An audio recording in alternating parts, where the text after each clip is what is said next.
Boa noite. Obrigada.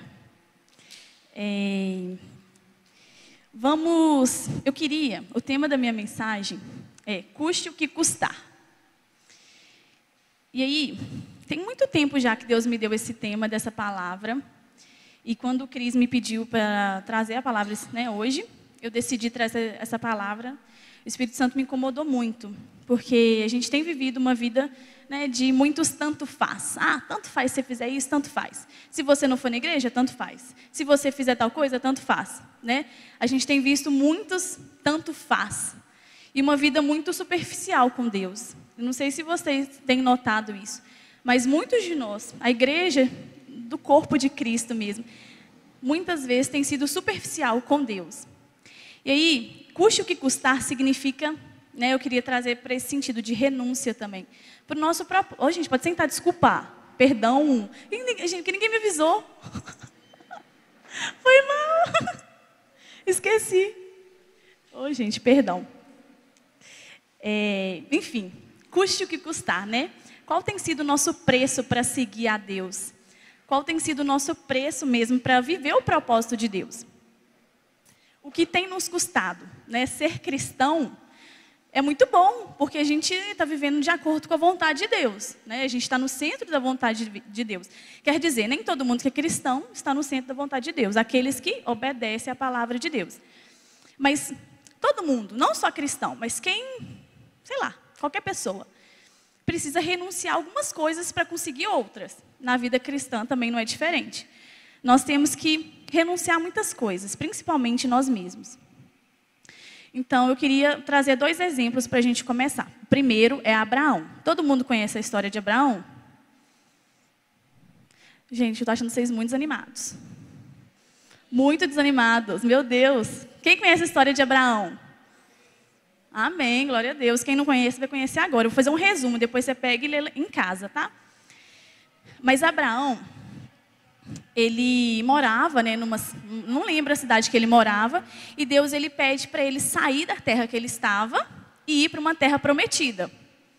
E aí Abraão não tinha nenhum spoiler do que seria isso, Só Deus falou, você vai sair daqui, larga seu pai e sua mãe e vai, rapa fora. E aí Abraão ele obedeceu a palavra de Deus. Então, essa foi a primeira obediência de Abraão. Ele não sabia o que estava esperando por ele. Que terra prometida era essa, gente? Abraão foi e obedeceu. Depois disso, ele teve um encontro com Deus e o nome dele foi mudado, porque antes era Abrão. Depois que ele teve um encontro com Deus, foi para Abraão, que significa multidões, pai de multidões. E a segunda promessa que Deus tinha feito para Abraão, que ele seria pai de multidões, como o nome dele diz. Só que teve um problema. A mulher dele, Sara, não podia engravidar. Ela não conseguia engravidar. Eles tinham tentado de tudo e eles não conseguiam engravidar. E a mulher dele, Sara, também foi mudado o nome, que era Sarai, foi mudado para Sara. Ela acho que cansou de esperar, falou assim, não, vou fazer do meu jeito. Pegou a serva dela e induziu Abraão a deitar com a serva dela. E aí eles tiveram um filho, que foi chamado Agar. E aí, nesse momento aí, depois de passar, não sei quanto tempo também, mas apareceu um anjo do Senhor e lembrou das promessas que ele tinha feito para Sara e para Abraão, falando, olha, eu tenho um filho da promessa para vocês. E aí Sara ficou muito feliz, ela que risaiada, porque Deus tinha dado o propósito ali, a promessa ia se cumprir, e o nome do filho era Isaque, que significa risada. Só que, depois de muito tempo, Deus tinha dado esse filho, tinha demorado muito tempo. Tanto é que Sara, ela queria dar uma ajudinha para Deus, fazer do jeito dela. E aí, depois que Isaque nasceu, enfim, Deus ele pede uma coisa muito importante para Abraão. Acho que todo mundo sabe. Deus ele pede para Abraão sacrificar Isaque. Naquela época, era costume sacrificar um animal. Só que no lugar, o animal seria Isaque, no caso, nesse contexto aí, Deus ele pede para Isaque renunciar e sacrificar o único filho dele, assim, com a mulher que ele amava, que era Isaque. Vocês acham que Abraão obedeceu ou não? Abraão, ele obedeceu. Abraão, ele cumpriu aquilo que Deus tinha falado com ele. Olha, você vai lá, você vai sacrificar seu filho. Aí Abraão foi, levou Isaac lá pegou a lenha e tudo. Quando colocou Isaac ali, um anjo aparece, né? Deus aparece e fala com ele que não precisava, que já tinha visto o coração de Abraão. Que Abraão estava tão disposto a obedecer a Deus que ele faria qualquer coisa, até matar seu próprio filho. E eu queria, né, trazer algumas coisas. Custe o que custar, que é essa palavra. Para Abraão, custe o que custar, foi o filho dele. Primeiro, quer dizer, foi a terra, né? Ele estava acostumado ali a viver uma terra, né, tranquila, provavelmente ele conhecia todo mundo, era a terra da família dele. Então ele estava acostumado. E aí, do nada, Deus pede para ele sair. Ele sai. Então a primeira obediência de Abraão foi essa. Sai de onde você está e vai que eu vou te mostrar. E a segunda, que ele seria pai de multidões.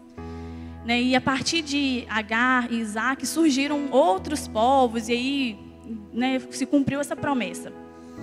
Só que nessa primeira promessa da terra prometida, quando ele pede para Isaac sair daquela terra que ele estava e ir para a terra prometida, Deus, ele não, como eu falei, Deus, ele não mostra o que ia ser, né? Oh, a terra prometida vai ter tal, não fala. Ele tinha que obedecer, ele decidiu obedecer. Quando Deus, ele pede algo para nós, muitas vezes a gente fica em questionamento. Ah, Deus, mas por quê? Como Moisés, vocês lembram quando Deus pede ele para falar com o faraó lá, para libertar o povo? Ah, Deus, mas eu não sei falar, como que eu vou fazer? Eu não sei falar, como que eu vou falar com o rei e tal, ele vai me matar. Mas quando Deus, ele chama cada um de nós, ele nos capacita. Todo mundo já ouviu essa frase. Mas é muito verdade. Quantos de nós já vivemos o milagre de Deus? Muitas vezes a gente não vê o milagre no próximo. Ah, eu quero que tal pessoa seja curada. Mas só por nós estarmos com Jesus é um milagre. Porque Jesus, ele teve que morrer, ressuscitar, para que o véu fosse rasgado e a gente tivesse um relacionamento direto com Ele. Então, custe o que custar na nossa vida, é largar alguém talvez. Todo mundo sabe algo que Deus, ele está te incomodando para você fazer. Custe o que custar, pode ser você abandonar mesmo o seu pecado. Isso eu nem acho não, com certeza. Abandonar a sua velha vida. No encontro de crianças e adolescentes eu falei isso, o tema era nova vida em Cristo. Muitas vezes a gente fica voltando, né, para essa velha vida, né? Eu aceitei Jesus, Deus nos deu uma nova vida, mas o que a gente fica fazendo muitas vezes? Nos lembrando do passado. Ah, Deus, mas eu fiz aquilo, fulano fez aquilo comigo. Ai, meu Deus do céu, minha cabeça está rodando. Não é sobre isso. Quando a gente aceita Jesus, quando a gente vive uma nova vida em Cristo, as coisas todas velhas já passaram. Deus já esqueceu tudo, porque a gente é nova criatura em Cristo. Então, quando ele fala, né, que, né, para sair da terra prometida, ia custar muito para Abraão. E nos custa muito, muitas vezes, sair do lugar que a gente está para viver o propósito de Deus. Todo mundo aqui tem um propósito. Todo mundo aqui tem um chamado, todo mundo aqui foi escolhido para alguma coisa. Mas quantos de nós temos vivido de acordo com esse propósito? Quantos de nós temos renunciado nosso tempo, nossa amizade, se não for de Deus, a nossa religiosidade, o nosso pecado para viver o propósito de Deus? Se você ainda não descobriu, ore, Deus vai te mostrar, Deus vai se revelar. A gente não deve olhar para trás. Quando Deus, ele pede, né, falou assim, Abraão, vai para tal terra, a terra prometida. A gente não deve olhar para trás. Vamos ler lá em Lucas 9. Lucas 9 fala isso, que a gente não deve, né? Quando a gente vive uma nova vida em Cristo, nós automaticamente somos discípulos de Jesus. Nós passamos a pregar o Evangelho, a falar de Jesus para as pessoas, a amar, né, as pessoas. E quando Deus nos dá um ministério específico, pensa, e aí, se você já sabe o seu ministério, um propósito específico. Se você não sabe, ore, porque é muito importante a gente saber para que a gente foi chamado. Mas quando Deus nos dá algo, a gente não pode olhar para trás, a gente prossegue. Não só prossegue, mas corre para o alvo. Lucas 9, 57. Fala assim. Quando andavam pelo caminho, o homem lhe disse... essas pessoas estão falando com Jesus, tá? Eu te seguirei por onde quer que fores. Jesus respondeu, as raposas têm suas tocas e as aves do céu têm seus ninhos, mas o filho do homem não tem onde repousar a cabeça. A outro disse, siga-me. Mas o homem respondeu, Senhor, deixe-me ir primeiro sepultar meu pai. Jesus lhe disse: deixe que os mortos sepultem os próprios mortos. Você, porém, vá e proclame o reino de Deus. A outro disse: vou seguir-te, Senhor, mas deixe-me primeiro voltar e me despedir da minha família. Jesus respondeu: ninguém que põe a mão no arado e olha para trás é apto para o reino de Deus. É dura essa palavra. Mas quando Deus nos chama para viver algo com Ele, todos os meninos aqui que voltaram do encontro, Deus com certeza marcou a vida de vocês lá. Quando Deus ele nos chama para algo, a gente não deve olhar para trás mais. E não dá desculpa, igual essas pessoas: ah, mas eu tenho que fazer isso. Ah, mas eu tenho que fazer aquilo. Ah, não, deixa eu só despedir do meu pai ali, deixa eu só dar tchau ali, deixa eu só deixar tudo ajeitado, deixa eu só comprar tudo, deixa eu ficar bem financeiramente, deixa eu arrumar um marido primeiro, uma esposa, deixa eu, desculpas. Mas Jesus ele fala aqui, quem põe a mão no arado não deve olhar para trás mais. Quando a gente decide por Jesus, é para frente. Olha para frente, para o alvo. Nosso alvo é sempre Jesus. E aí na segunda promessa, que foi a de pai de multidões, Sara não podia ter filho, mas ela teve Isaac, Deus ele cumpriu a promessa que ele tinha feito para Isaac, para Abraão e Sara. Era humanamente impossível Sara ter filho. Tanto é que Isaac foi nascer quando Abraão tinha 100 anos, se eu não me engano. Eu anotei aqui, mas ele era muito velho. Então, humanamente possível, não tinha expectativa. Sara era velha. Tanto é que Sara decide dar uma ajudinha para Deus. Quantos de nós já tentamos ajudar a Deus? Ai, Deus, essa porta não está abrindo. E aí você passa debaixo da porta e pula a porta, pula a janela para conseguir chegar na porta. Quantos de nós tentamos ajudar a Deus? E quando a gente faz isso, só piora. Porque a gente não está confiando no Pai que a gente fala que a gente tem. Deus é nosso Pai. Deus ele quer o melhor para nós. Se a gente quer dar uma ajudinha, quer dizer que a gente não, o controle é meu. Eu falei que você, Jesus, que eu confessei o Senhor como meu único e suficiente Salvador, mas na verdade o controle da minha vida sou eu que tomo. Quantos de nós já fizemos isso? E ainda, infelizmente, vamos fazer. É uma guerra contra nós mesmos, Quando a gente não vê as coisas se cumprirem, sei lá, um emprego, uma porta de emprego, ou uma entrada lá na faculdade, na universidade, um casamento, quando a gente não vê as coisas se cumprindo, muitas vezes a gente se frustra. A gente perde a esperança, a gente chuta o balde, e ninguém me ama, ninguém me quer, Deus não olha para mim, Deus está em silêncio. É muito triste porque muitos de nós já fizemos isso. Quando a gente não vê algo se cumprindo, minha vida é ruim demais. Só tem tragédia, é triste, porque tudo tem seu tempo. Vamos lá, vamos ler lá em Eclesiastes 3, 1 a 8. Tudo aquilo que Deus... Está muito quente. Tudo aquilo que Deus nos deu, a promessa, o propósito, as pessoas que Deus ele nos dá, tem um tempo para tudo se cumprir. Vamos ler lá. Para tudo há uma ocasião certa. Há um tempo certo para cada propósito debaixo do céu. Tempo de nascer e tempo de morrer. Tempo de plantar e tempo de arrancar o que plantou. Tempo de matar e tempo de curar. Tempo de derrubar e tempo de construir. Tempo de chorar e tempo de rir.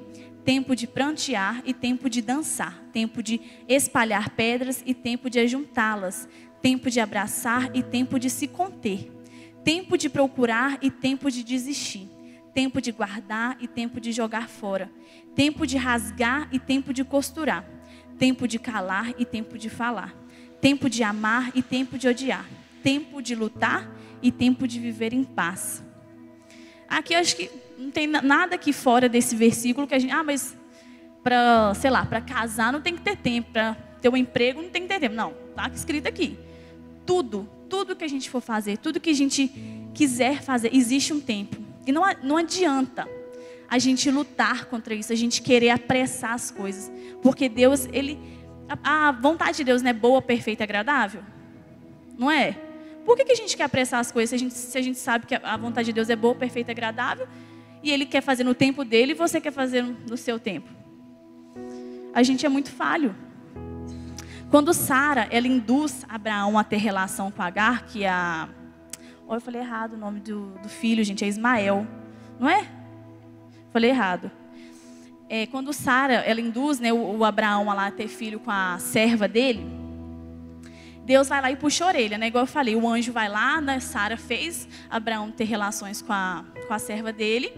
E aí o anjo vai lá e começa a puxar a orelha dele, dos dois, né? Tipo assim, ó, uai, era para vocês terem esperado, gente. Eu falei que eu vou fazer, então eu vou fazer. O tempo de Deus é o tempo certo para as coisas, né? E aí começa a lembrar das promessas. Olha, Abraão, você foi escolhido para ser pai de multidões. Através de você vai ter, né, muitos descendentes. E nesse caso, quem lembrou Sara e Abraão foi os anjos. Mas muitas vezes, nos nossos casos, quem nos lembra das promessas são os nossos amigos, a nossa família e os nossos pastores. Muitas vezes a gente espera algo sobrenatural. Não, se Deus vier aqui em anjo e com as vestes brancas mais alvo que a neve, eu vou acreditar, eu vou fazer. Mas muitas vezes, a maioria das vezes, a gente não tem que esperar o sobrenatural. Não quer dizer que Deus não fala, gente. Deus não vem, se quiser, Ele coloca um anjo aqui agora e começa a rodopiar aí. Mas a maioria das vezes, Deus Ele usa pessoas de carne e osso, como eu e você. Nesse caso, para lembrar as promessas que Deus tinha feito para Abraão e Sara, Ele usou um anjo. Mas no nosso tempo, e a maioria das vezes, Deus usa pessoas. Sua amiga quando fala, olha, eu acho melhor você fazer isso. Né? Se for amiga cristã, né, gente? Não é qualquer amiga também não. Não é qualquer pessoa da sua família também não. Mas nós precisamos ter amigos fiéis, que nos lembram da promessa de Deus. Eu ia contar um negócio de adolescente, mas não deu tempo. Eu era novinha, eu era adolescente, era bem novinha, e eu gostava de um menino. Aí tal, e assim, eu sempre fui crente, tá? Mentira, eu era católica, depois eu converti. Mas eu gostava e tal, e naquela época eu vinha muito por religiosidade. Eu, né, vinha na igreja muito por religiosidade. Falava que não podia, eu não fazia, mas não era por amor a Deus. E aí, eu gostava desse menino e tal. E o menino falou assim, vamos ficar então? Eu falei assim, não, eu sou crente, não vou ficar não quero ficar. E ele foi insistindo, e eu gostava muito dele. Eu falei assim, e eu não falei nada com ele, mas eu ia aceitar. Eu falei com minha amiga, Mariana, a gente era adolescente. Eu falei assim, acho que eu vou... Ela não lembra disso não, né? Eu falei, acho que eu vou ficar com ele. Aí, não sei se foi no outro dia, não sei. Ela me contando, eu falei assim, ela foi dormir na minha casa. Ela falou que estava tomando banho. E Deus começou a falar com ela. Vou chorar.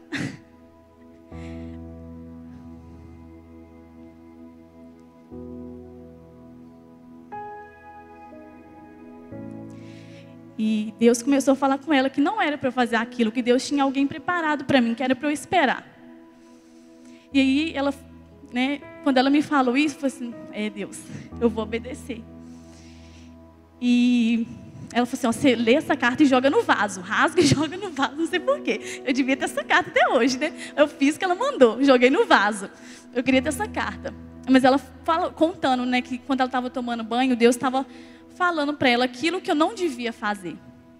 Imagina se eu não tivesse escutado, né? Se eu não tivesse uma amiga como ela. Eu teria feito. Eu teria ficado com esse menino, porque eu gostava, e a gente fica, né, cego muitas vezes. E Deus não deixou eu fazer isso. E a única pessoa que eu beijei foi meu marido, para vocês verem. Eu nunca fiquei com ninguém. A única pessoa que eu beijei foi o meu marido, que eu sou casada há 2 anos.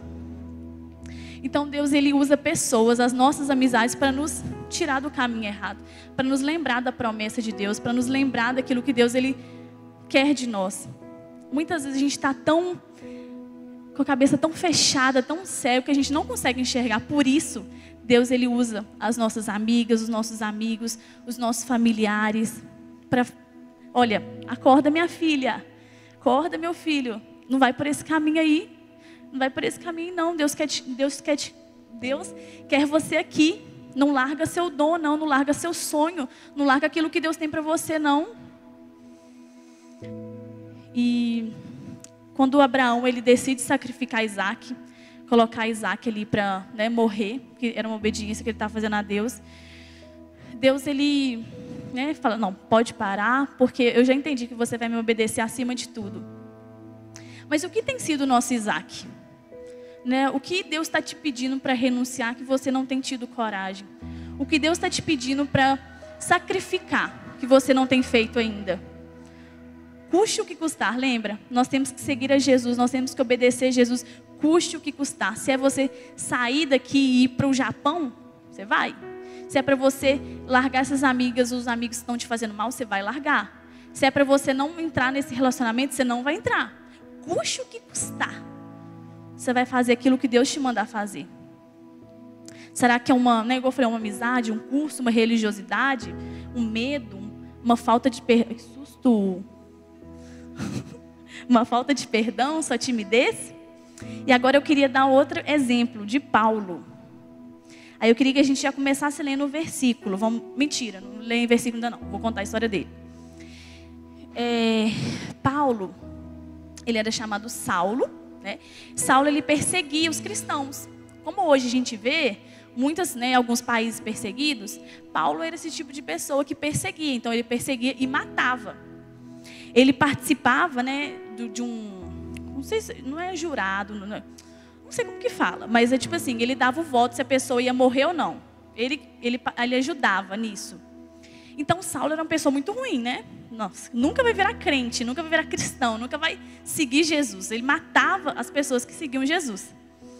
Mas aí teve um dia que Saulo, ele teve um encontro com Jesus. Um encontro com Deus, um encontro repentino, né? Ele caiu do cavalo, depois vocês leem a história lá. Mas foi muito assim, ó. A conversão de Paulo foi assim. Na maioria das vezes, a nossa conversão é no processo. Mas de Paulo foi assim. E quando ele teve encontro com Jesus, ele se arrependeu e virou Paulo, né? E ele se arrependeu daquilo que ele tinha feito e passou a pregar e a fazer aquilo que Deus ele tinha para Paulo mesmo. Então ele começou a pregar, ele começou a vivenciar tudo aquilo que Deus tinha para ele, experimentar as melhores coisas, mas também ele tinha vivido Paulo viveu uma vida muito difícil. Paulo, ele passou momentos muito difíceis, mas ele passou por obediência a Deus, sabendo que o alvo dele era Cristo, que tinha para onde ele chegar. Vamos ler lá em 2 Coríntios 11, versículo 23.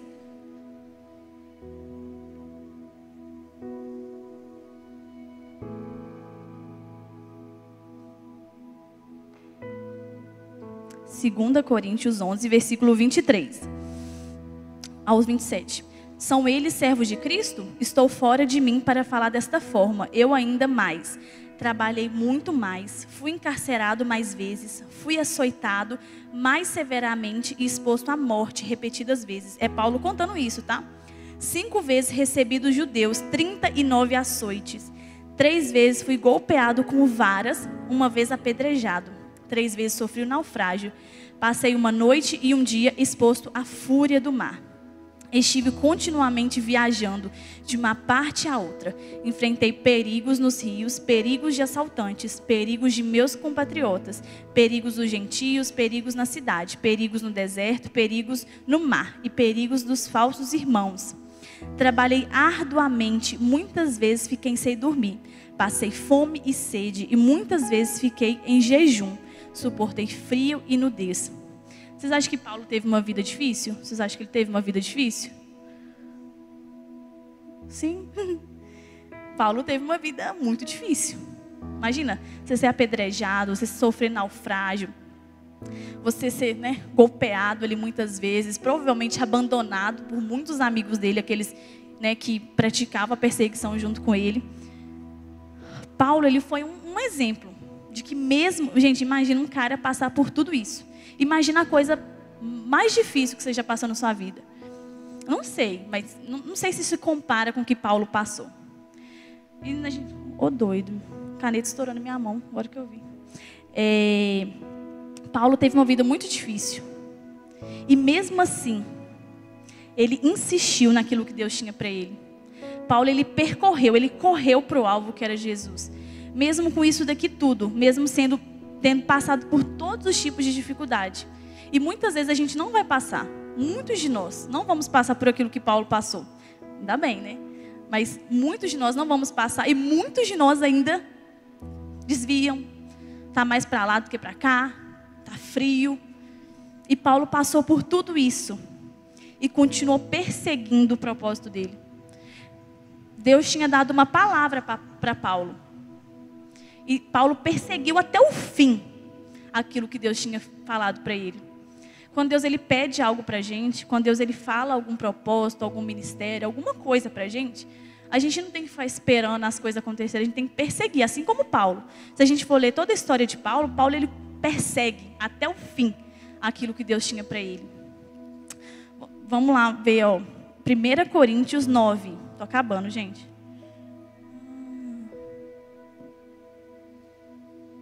1 Coríntios 9, versículo 22. Paulo ele fez de tudo para pregar. Tudo. Tudo que você imaginar, Paulo deve ter feito. Paulo deu o seu melhor para que as pessoas conhecessem Jesus.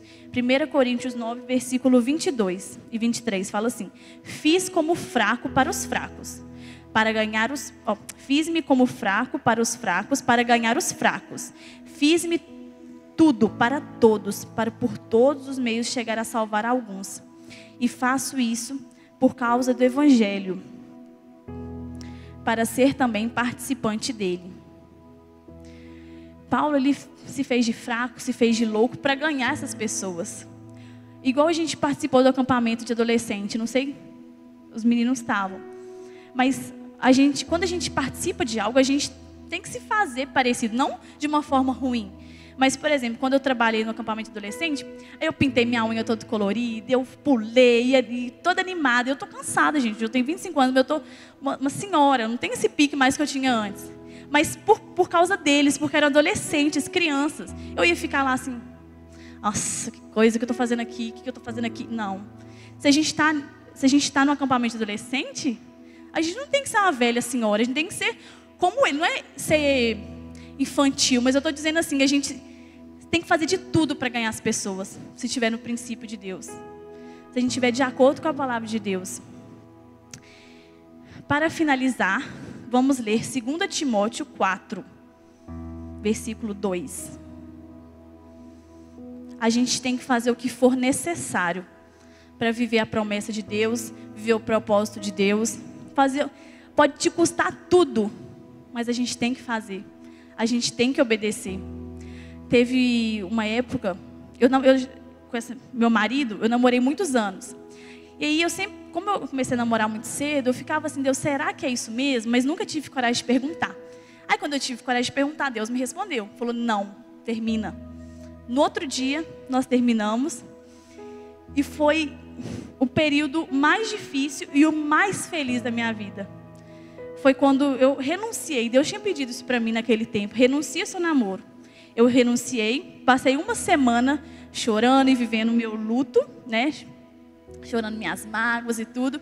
Triste, né? Porque eu tinha sonhado, tinha sonhos. Meus sonhos acabaram ali com ele, né? E eu busquei tanto Jesus.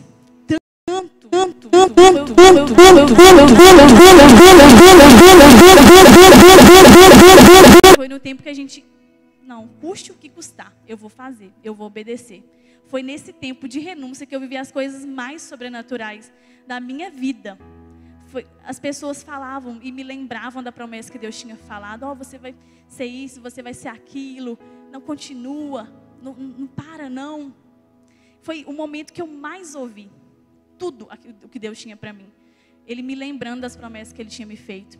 Foi o momento com mais intimidade que eu tive com Deus, porque eu fui descobrindo muitas coisas, era tudo muito novo. Nossa, Deus pediu para você falar com fulano, que era para ela tirar fulano de tal lugar, e você vai e fala, a pessoa vai, não é verdade. Então, tipo assim, quando a gente renuncia, a gente vive o sobrenatural de Deus. Custe o que custar, nós temos que amar, nós temos que perdoar, nós temos que largar pessoas que estão nos tirando do caminho do Senhor. Amém? Então vamos lá, 2 Timóteo 4, versículo 2. Pregue a palavra, esteja preparado a tempo e fora de tempo. Repreenda, corrija, exorte com toda a paciência e doutrina. Versículo 5. Você, porém, seja moderado em tudo, suporte os sofrimentos, faça a obra de um evangelista, cumpra plenamente o seu ministério. Versículos 7 e 8. Para a gente finalizar. Combati o bom combate. Terminei a corrida, guardei a fé. Agora me está reservada a coroa da justiça, que o Senhor, justo juiz, me dará naquele dia. Não somente a mim, mas todos aqueles que amam a sua vinda. Será que a gente pode falar? Combati o bom combate. Terminei a corrida e guardei a fé. Será que nós podemos falar isso no final da nossa vida? A gente só pode falar se a gente tiver combatido. Essa guerra de, não, eu obedeço ou não? Eu falo sim ou não? Eu cumpro aquilo que Deus tem me falado ou não? A gente não pode falar isso. A gente só pode falar isso. Combati o bom combate, terminei a corrida. Existe uma corrida para todos nós. Todos nós temos uma corrida individual. E o alvo é o nosso propósito, que é Jesus. É pregar o evangelho. Não sei o que Deus te chamou. Mas todos nós temos uma corrida. Será que a gente vai terminar uma corrida falando, não, eu fiz o meu melhor. Eu renunciei. Eu disse sim para tudo aquilo que Deus tem me pedido. Que esse conselho, né? E aquilo que Paulo falou, fique guardado na nossa memória. Combati o bom combate. Terminei a corrida. Guardei a fé.